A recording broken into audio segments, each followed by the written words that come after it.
Salam alaikum wa rahmatullah. Mes stagiaires, bonjour, bonjour à tout le monde. Dans ce chapitre, on va traiter les marchés. On appelle donc marché tout contrat à titre onéreux conclu entre d'une part un maître d'ouvrage et d'autre part une personne physique ou morale appelée entrepreneur ou fournisseur ou prestataire de services ayant pour objet l'exécution de travaux ou la livraison de fournitures ou la prestation de services.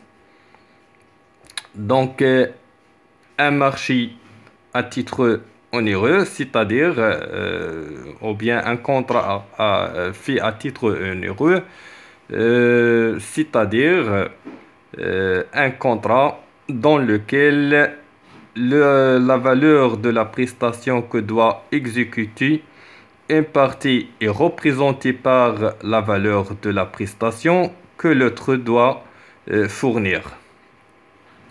Un contrat à titre onéreux s'oppose au contrat à titre gratuit. Donc on passe à l'objet des marchés.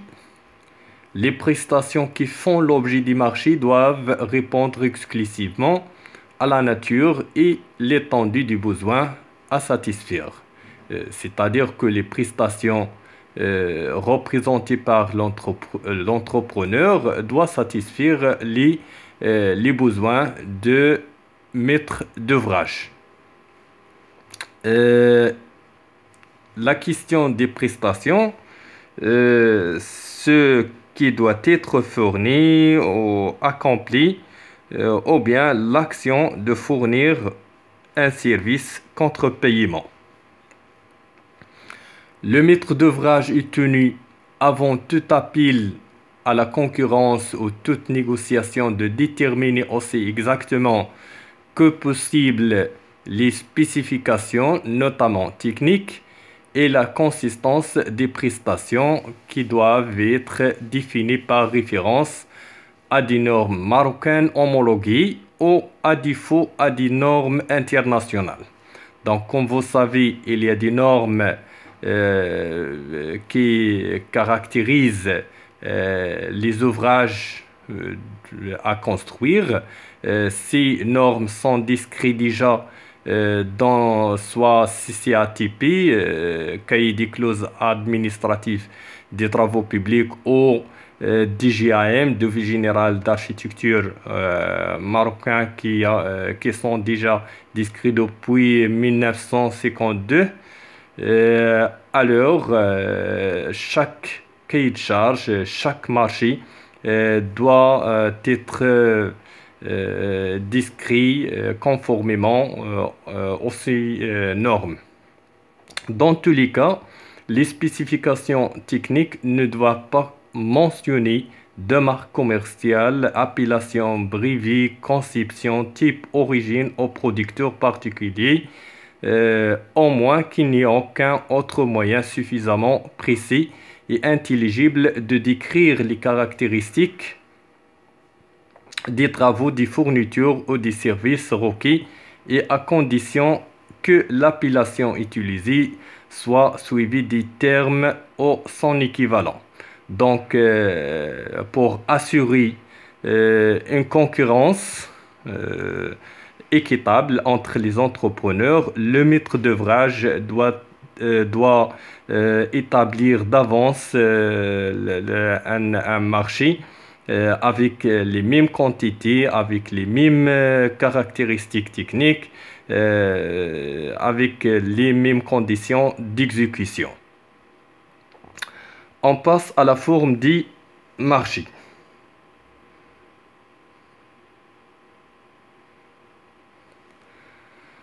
Donc, les marchés sont des contrats écrits dans les cahiers des charges. Les marchés doivent contenir au moins les mentions suivantes. Le mode de passation. Donc, pour un marché, on doit de préalable déterminer le mode de passation,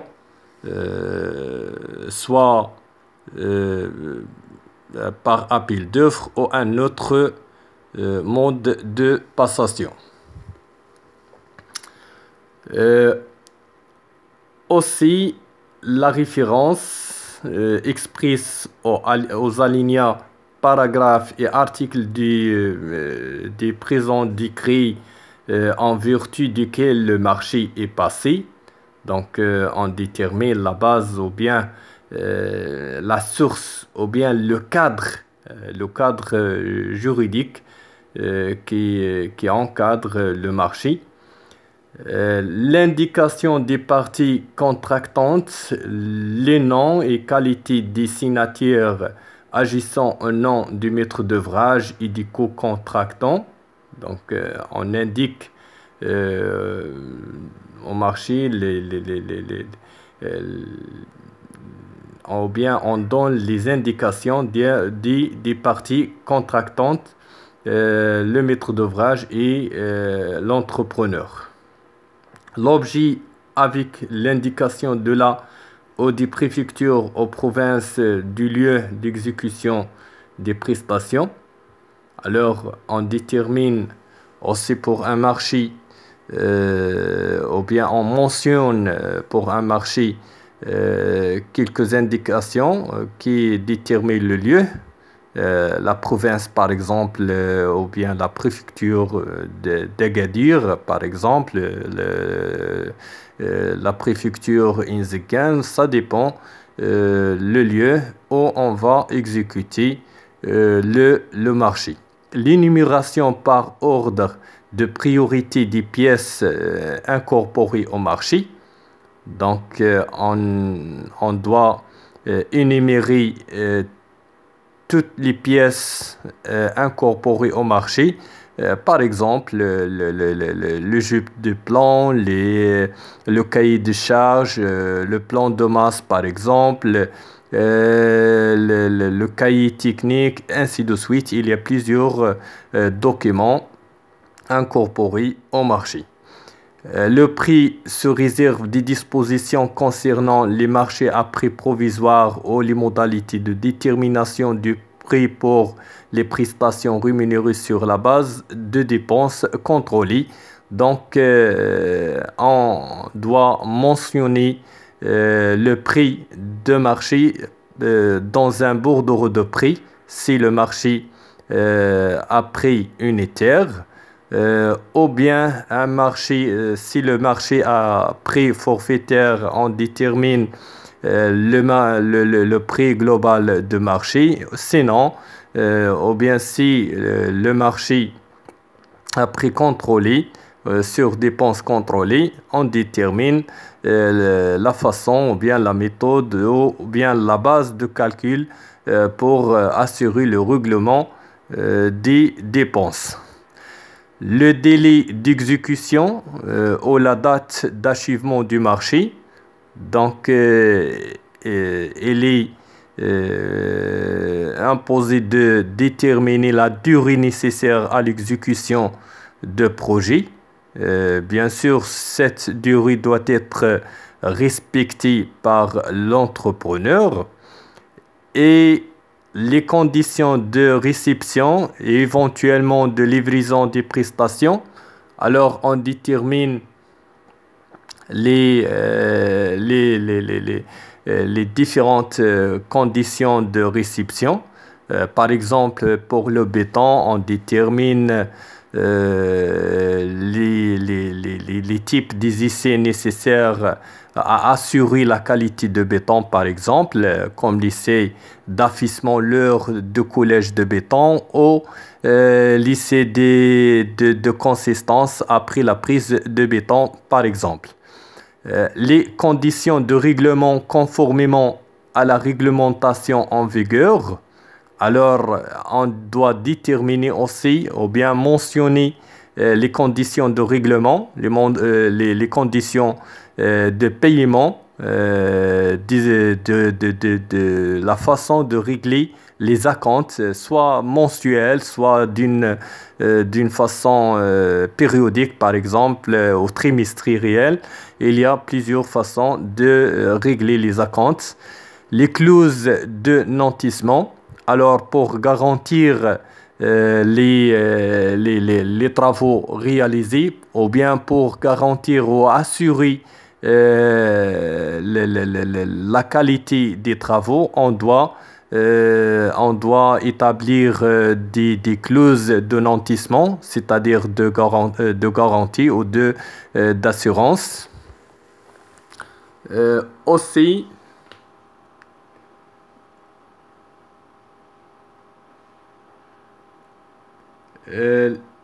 les conditions de résiliation. Donc, pour éviter des arrêts de projet ou bien pour éviter des conflits entre les contractants, on peut aussi mentionner les conditions de résiliation de dites contrats ou bien de dits contrats.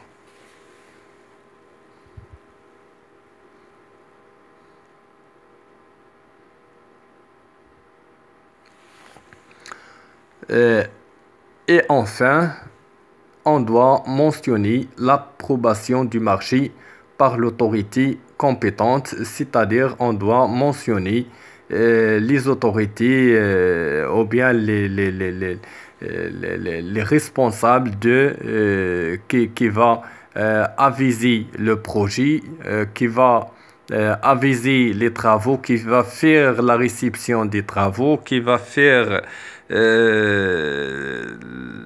si vous voulez, qui va accepter ou aviser ou valider, les travaux. Bon, ça c'est pour les conditions d'un marché. Les engagements réciproques que les marchés constatent sont conclus sur la base de l'acte d'engagement souscrit par l'attributaire du marché et sur la base du